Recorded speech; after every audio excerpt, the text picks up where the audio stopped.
Life Her Podcast. Hey, you. Her is me, her is you. Her is us, her is she, her is we. United we stand, baby, that her for keeps. I'm coming and I demand my space, I know it's free.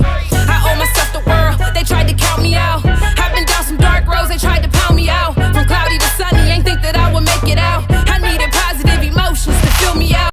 Hey ladies, this is Life Her Podcast, where we uplift and inspire women all over the world. It's nothing like having a peace of mind, yet having someone to talk to and know that you can relate to their stories. Today we have Greta Lax here with us. Hi Greta. Hi. How are you? I'm great. That's really good. It's nice to meet you. That's very, very nice to meet you as well, finally. I know, it's been over social media and through Tammy. So we've been going back and forth. I would like to know, what are you doing now, like today? What is your career? I work at the University of Akron, where I run a grant-funded center.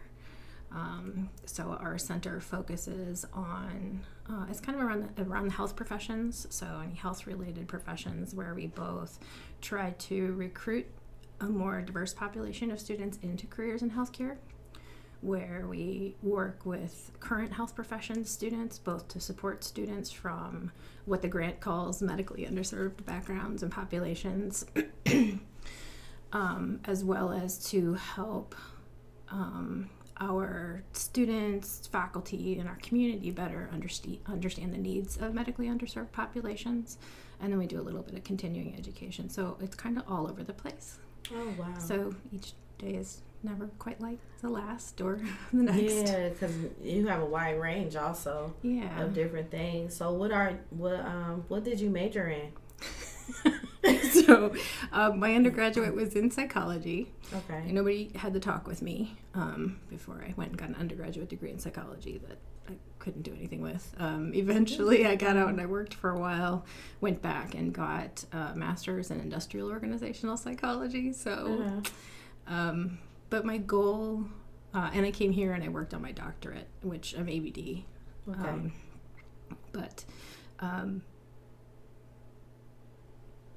My goal with that was always to take it back to nonprofits and nonprofit settings, based on kind of some of my experience and the time period where I was learning about those things. It just seemed like those might be some really useful skills to come back to some of the nonprofits that I volunteered with and worked alongside, that they might be helpful down the road. Yes, it actually is very helpful, because I know maybe a lot of our listeners, they don't know anything about that, and they would like to know more information.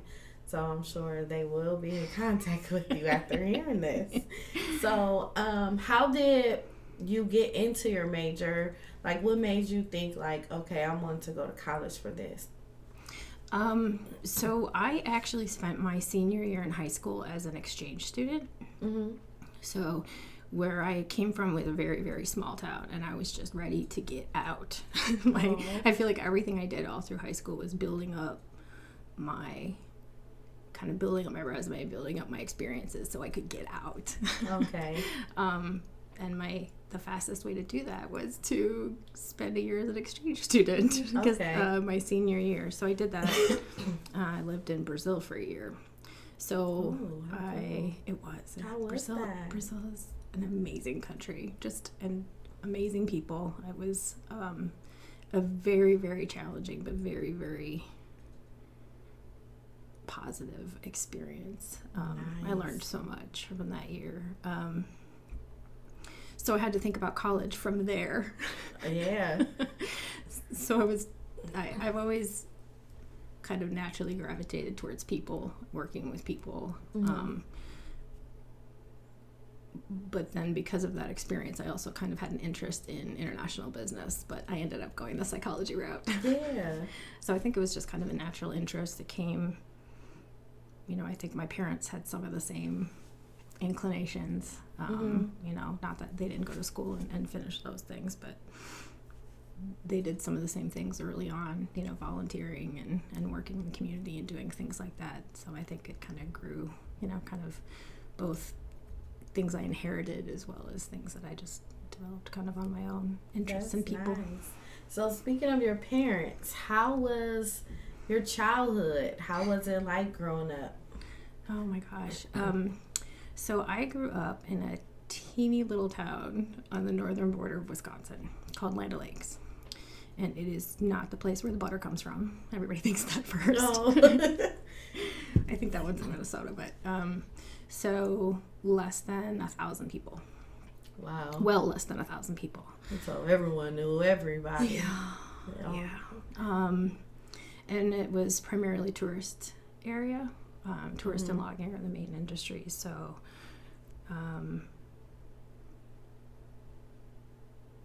so I came from a very, very sheltered experience. We got one good channel on our television, maybe two on a good day if the weather was really good. Really? Yeah, so a lot of like those pop culture references and stuff from back then. I don't get it.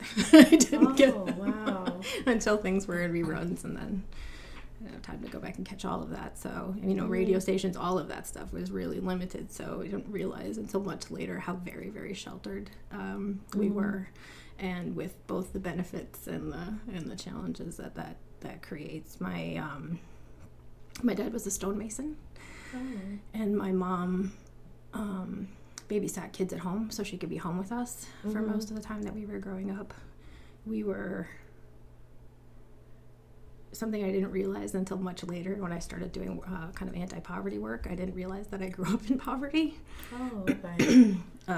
When we had pancakes for dinner, I really just thought it was because my parents were being cool. Oh, just like my cool parents, we got pancakes today. Right? Because who doesn't want, pancakes and syrup for dinner?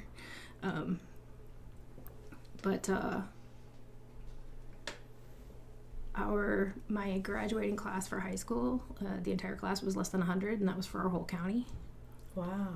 So it was a very, very, again, very small area, very limited.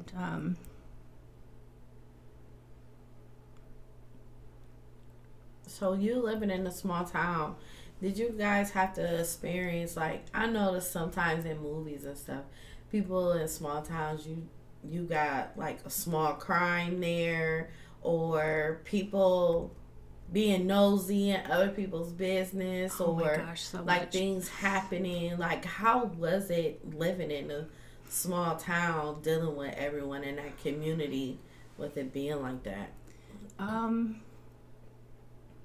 Like everything else, there's the good and the bad, right? And you're right, everybody knew everybody's business. Yeah. And as I got older, that got to be a little bit more challenging. But there was also some great support, knowing the couple of girlfriends that I had that were my age, and their parents really knew us. My parents really knew them, so we.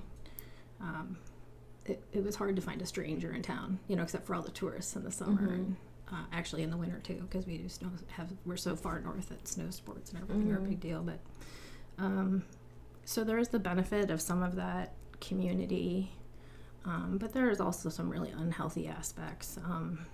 My dad was an alcoholic and had some drug issues. He was a Vietnam vet.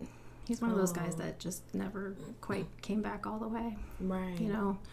And people loved my dad. They always said he would, give you the shirt off his back. He would, but he wasn't really there for us in a lot of ways. So I have a very different experience of him than the people around me did. So when my parents got divorced in high school, it was kind of a big deal. How come you're not with your dad? How come you're not talking to your dad? How come you're... So that point about, kind of everybody being in your business was... In a small town. Oh, yeah, that was... Yeah. So did everyone, like, make comments and stuff from your dad drinking and everything? How did you deal with that? Even though, with you being in school and, some kids are cruel. It was more the other way. It was more that... He was friends with a lot of their parents, so it wasn't negative comments about him. It was positive comments about him, and not understanding why I didn't have a relationship with him. Oh, so they flipped it. Yeah. Wow. Yeah. I know that was tough. Yeah. Especially when you were born in the house with him. You actually lived with him. So, sometimes people don't see who that person is outside of the home. And then someone on the outside looking in and just going off what they say. It's like you defenseless. It's like you can't do nothing because they just already, their mind is made up. They believe what he says. And that's that. Oh, absolutely. So you had to struggle with that a lot. Yeah. Yeah. Which probably contributed to my decision to get out of town sooner. Right. But that certainly wasn't the only reason. I really just was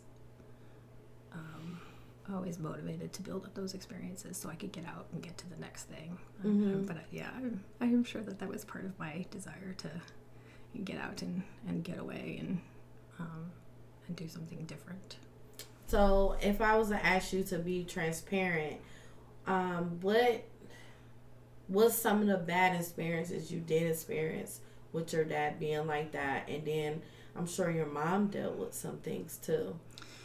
Yeah, I mean that whole dynamic. So my dad with me when I was living at home was never physically abusive, but very verbally abusive. I could never do anything. I could never be good enough. If I got an A-, it wasn't good enough. Wow. Yeah.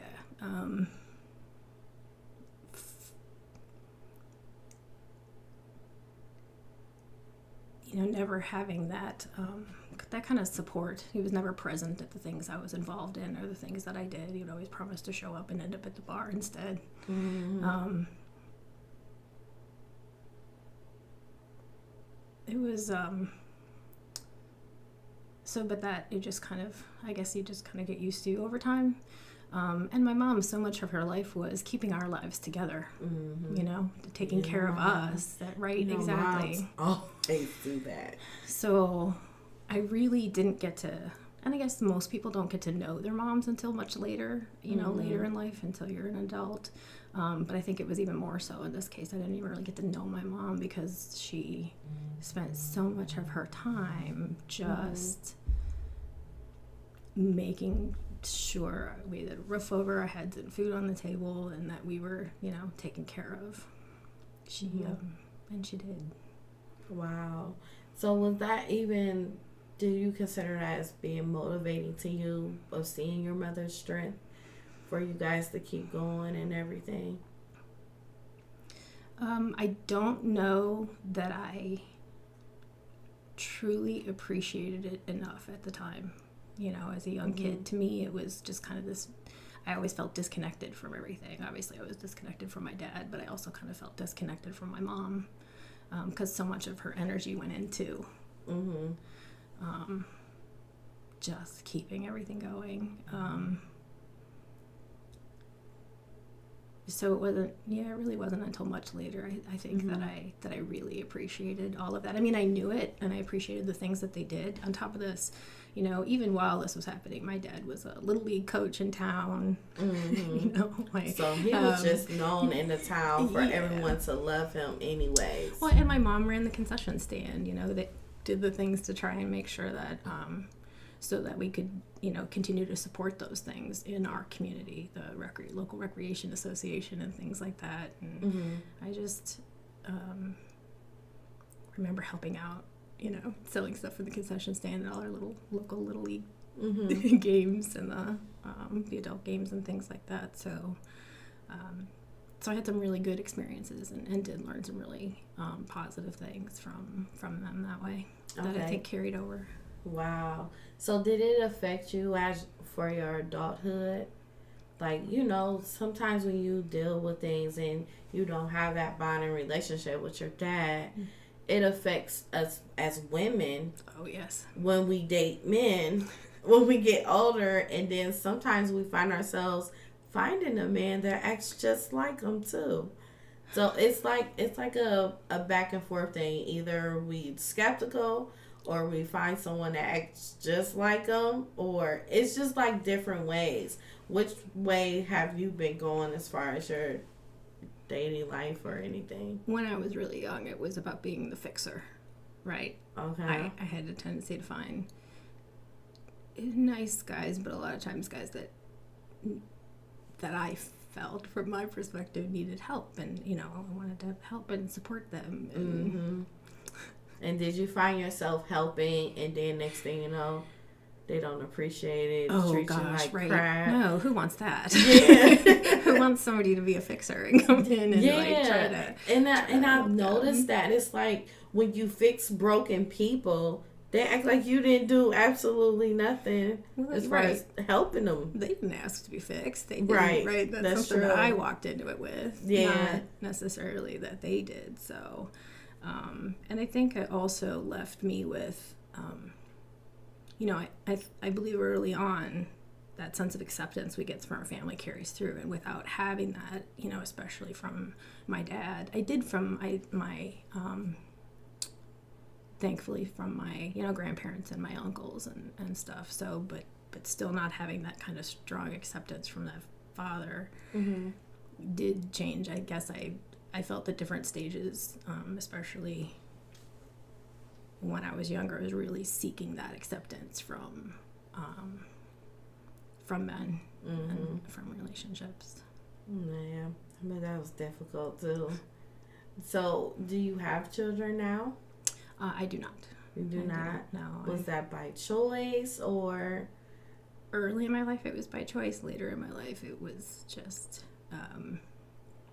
that I found out that I was not able to. So. Really? Yeah. Oh my gosh, was that heartbreaking to you? Did you battle that for a long time? I didn't, in the sense that, my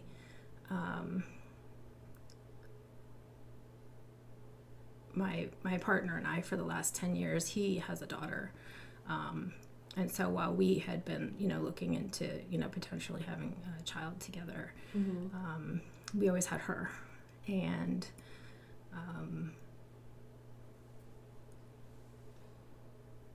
while it wasn't like a storybook,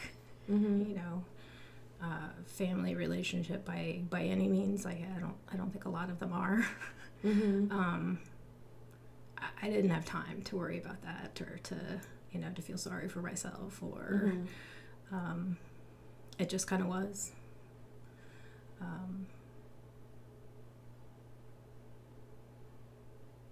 And so I think for the most part, I was really pretty much able to accept that and really take my energy and put it back out into the world in different ways. Have you ever found yourself being affected when people say, some people don't understand, like, asking someone, why you don't have kids yet? What are you waiting on? Time is flying by. Like, does that sometimes irritate you or bother you? I remember, so I was married before. So I'm married and divorced.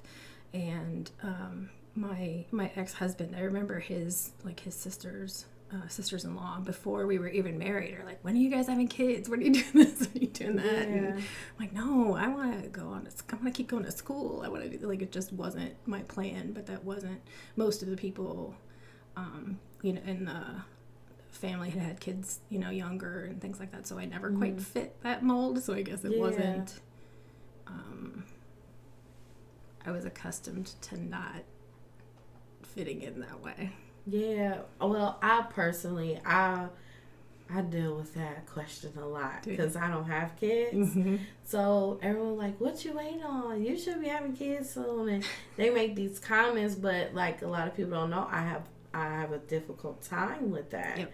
It's like, maybe you shouldn't ask that question because it's a reason sometimes. Absolutely. You never know how that person is feeling. And then with that small question, it just bring up open wounds and everything, to a point like it makes you feel bad, especially if you do want it. But it's like, now I'm going through a process of trying to and see what I can do and testing and everything. So that's what made me ask you that. Like, how did you deal with it for so long? I think life kept me more than busy enough. enough think that's how I opportunities am. and challenges and stuff going on that it. Especially helping people. So you help people a lot Yeah. too. So it's like a I don't know, for me personally, it's like a healing. Like, oh, I just made them so happy. So yeah, I'm good. As long as they're happy, I'm good. So sometimes you get immune to that lifestyle to a point where you just want to keep going and keep helping and keep making other people happy, and that's what makes you happy. So that's how you feel as far Well, as and I you. think too, I'm at a different now that I'm in my mid 40s and stuff. People just don't ask those questions anymore. You know, they ask if you do have kids, and if you say no, they're pretty much really buttoned up at that point. Yeah, that's true. That's true. So I think I got away from a lot of that way, both because for always being in school, I was in school forever. People don't ask that question when you're in school as much. So And you I have think- nieces and nephews too? I do. I have, so I have a brother who is 2 years younger than me, and he has 2 kids, a niece and nephew who I'm very close with and absolutely adore. And I have 2 godsons. So my best friend back home, her 2 sons are my godsons, and they're both high school age. And I have 2 stepbrothers that have kids, and their kids are older too. Everybody's out of high school now and are done with. That has to be I'm fun doing too. college You and probably stuff, like the so. cool auntie, godmom, all that. Are you? Probably for my brother's kids and my god kids, I'm not. They're high school boys now, so right, you go through that They're in stage, their own world. or early on in their life, I was the kissing lady because I was always chasing them to give them smooches on their cheeks, and they would jump on and attack me, and everything's all cutesy when they're little, and then suddenly they're these growing up and becoming their own people, and it's hard to see them from so far away since they're all back in Wisconsin. But thankfully, that is one thing I get to do is spend at least a couple weeks a year at home, so I do get to spend some time with them. And Nice. So as far as you going into psychology, what made you do that? What made you choose that major? I just felt like a natural inclination to me. I was always interested in human behavior, why we do the things that we do. Business sounded too boring for me. It sounded very practical and very boring to me. So it really was just the people aspect of it and my fascination with people and behavior. And That's good. What created you to be so loving and wanting to help people? I think part of it was probably genetic. Part of it probably came from my parents, because It seemed like they both had really- a lot of yeah. involvement in the community. Yeah, it really did. And my stories that I hear about my dad, even when he was younger, he wanted to be a child psychologist. He wanted to, do all these things, and they'd take in stray kids and stray pets, and so I think some of it's kind of that nature and nurture thing, right? Probably I think I have it from both sides, and part of that's just my curiosity. My curiosity lies generally in people. So even in the work I do that's more at organization level and stuff, it's the mix between the two, how people in organizations work. So all at different levels. So what's the status of your parents today? My father passed away. He actually died of cancer related to his exposure to Agent Orange in the Vietnam War. Oh, wow. So, and that was while I was here in Ohio. So my brother was back home and was able to, Dad lived with him for a little while he could, but my brother had little kids, and so he couldn't keep them there the whole time because his friends and drugs and drink and stuff were still coming into the house. So, but trying to manage a lot of my dad's care through the VA in Wisconsin while I was here was just, it was a huge challenge. I'm kind of going back and forth. by the time he was diagnosed, it was cancer. It was lung cancer caused by Agent Orange. So by the time he was diagnosed, it was already stage 4, and there wasn't a whole lot of hope. Wow. But he was diagnosed, and they gave him a great big paper bag full of bags of pills and told him to drive from one VA hospital to another, and didn't have anything set up for him. So trying to make sure that he got to where he was supposed to be going, because I just got the call saying, he's on his way. Wow. to the next VA medical center, and trying to make sure that they had housing, a place for him to stay, because he was outpatient and he didn't live there. So, working out the dom there, so he had a place to at least stay while he was getting his initial treatments and stuff, and then eventually he moved back up north closer to my brother and was at the VA center up there. And he actually passed away just 2 days before Christmas that year. But and I was a full-time grad student at a time, so in a way I was able to leave early and spend those last couple weeks there with my brother and with him. How did you feel when you did that? Did you find peace? Yeah, I think I kind of have, all the way along, I'd been working on finding that peace with him, getting past, obviously, when I was younger, I was very angry about the whole thing. And, but eventually, I came to, I hope, we all come to recognize that our parents are flawed human beings too. Mm-hmm. And what his were, and still holding him responsible for not making better decisions and reaching out and getting support and getting better. Yeah. But at the same time, recognizing he had a lot of demons. Mm-hmm. And thankfully, tell him what he saw. Yeah, exactly. During that time, my uncle he did the same thing. Yeah. And I noticed he stayed with my grandparents in the basement. Mm-hmm. So it was sometimes he'd say something and I'd be like, huh? Yeah. And you'd be like, where did that come from? Yeah. And then he couldn't sleep at night. It was like he slept during the day. It's just certain things, and it is really sad. And then he have, like you said, bags of pills.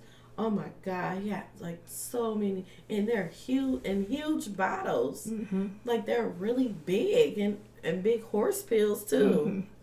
And I'll be like, wow, it's just for him to go to sleep, or for him not to think about the things he went through. And those pills could be addictive too.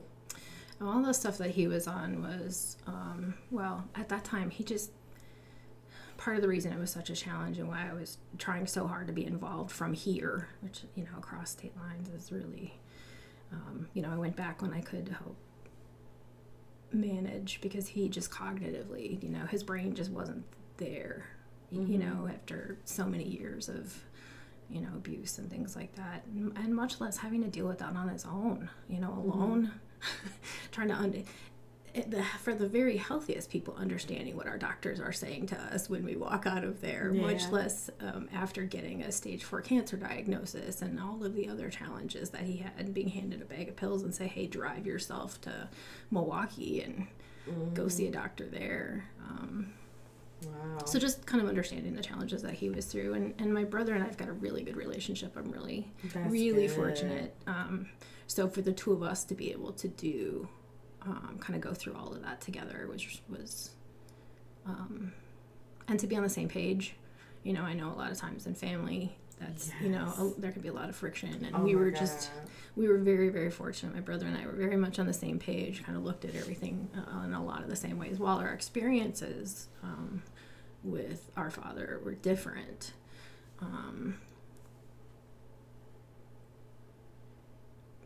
we were coming from the same place in terms of caring for him and doing the best that we could. Mm-hmm. Wow. So, what about your mom? My mom, she actually remarried.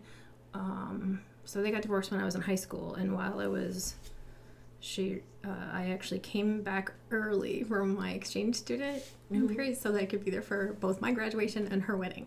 Oh, wow. So she and my stepdad have been married for since 91.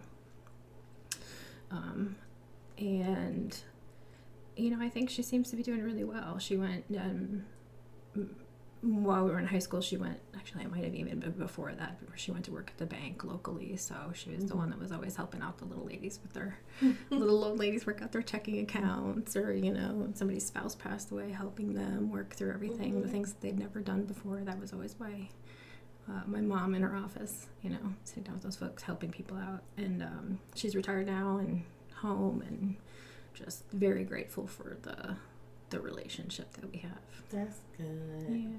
That's really good. So, in today's society, we have women that go through things and battle things, yet we have women that feel as though they heal or try to work every day, just try to make it. Everybody wake up like, okay, I'm going to do this today, I'm going to do that today. What is some form of advice that you could give to another woman?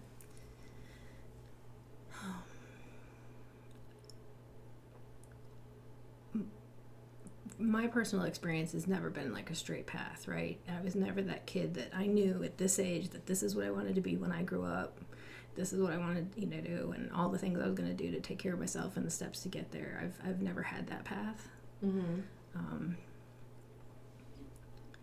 It's always been, I take, a major step this direction, go to school for this, and then think, I want to do something different next, and take a side branch, and then take another side branch, and along the way, I remember having this discussion. I was after I'd finished my undergraduate degree in psychology, and I was working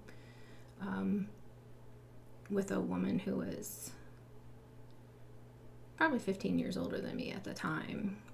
She had a kind of an episode where her dad was really sick, and they were kind of going back and dealing with some of the stuff from like early life, right? Like, why am I, an adult woman, and suddenly I'm dealing with stuff that happened from when I was my childhood? And I think in those conversations with her, I just realized that whatever stuff has happened to me along the way, I realized that I deal with it in different ways at different stages of my life, and I process it. So whatever happened to me when I was young, in high school I processed it, and then I got to a point in college where I kind of had to reprocess it from everything that I'd learned and experienced and how my perspective had changed. And then after I got married, there was a stage where I kind of went back and you know what I mean? So I feel like it's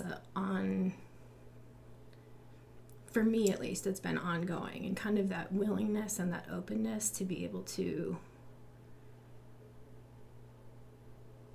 give yourself the space and make it okay to revisit those things. Like it doesn't have, you don't want to get into a place where you're, reliving it all so much that you can't get out of it. But to recognize that, every day we learn new things, right? We experience new things, and it's okay to give ourselves the space to like kind of reassess and kind of figure out where we are now with that stuff that happened with us along the way, and how it contributed to who we are today. Yes. That's a great example, because a lot of us don't know how to shake it. Yeah. And so just knowing that you have to have control mentally to a point, you can't let it affect you emotionally and physically. Well, and opening up like all the tools in the toolbox, right? So if that means seeing a counselor, talking to a friend, talking to, another trusted person, maybe you've got a pastor that you trust, or just, I feel like many of us feel like we have to do it ourselves and take care of it ourselves and be that, be the caretaker, the nurturer for everybody else, as well as, we don't have time to deal with ourselves, but to take that time and make that effort to reach out to fill the needs that we have, so that we can be, the more centered we can be, the better we can do, and all the other things that we want to do in our lives. Right. So I feel like that's part of it, is reaching out for help when you need it. Well, thank you for tuning in. I really appreciate you coming out and sit with me at the podcast. I know it's something different for you. So I really, really appreciate it a lot. And I hope to see you at the event. I'm really looking forward to it. Thank you, everyone, for tuning in to Life Her Podcast, where we help heal women all over the world. Don't forget to follow us on Instagram and Facebook, Life Her Podcast, and check out our YouTube page as well. And make sure you subscribe. You can also look onto our website and you can purchase merchandise and listen to the podcast episodes. I am Yvette Lloyd. I am Life Her. Love yourself, ladies. Take care of yourself and others you love dearly. Stay tuned for the next session. Don't make it be your last.